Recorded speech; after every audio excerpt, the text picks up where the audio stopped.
因為我哋應該係10年前個滿月精選就開始嚟陸續咁樣推出嘅啦。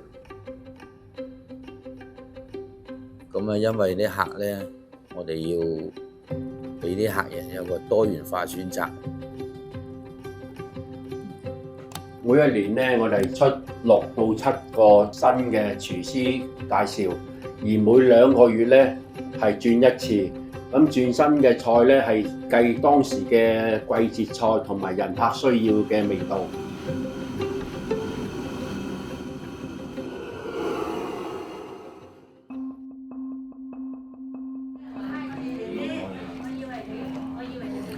將以前好嘅味道、好嘅回憶帶返俾客人，可以俾自己溫故知新，同埋係再加啲新嘅元素入去，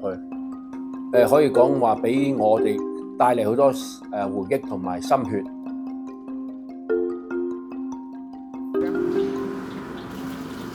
咁因為當初咧每一個菜咧都有一個故事，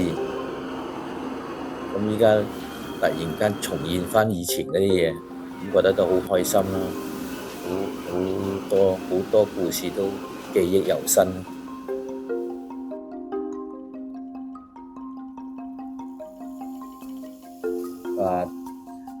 當我哋做翻10年前嗰啲菜式啊，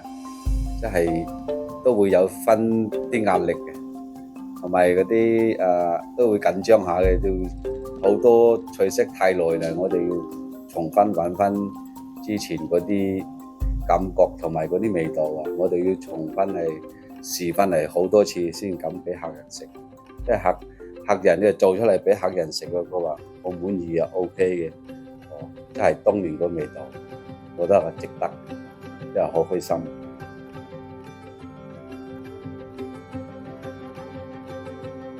10年嚟點都得，不斷咁創新，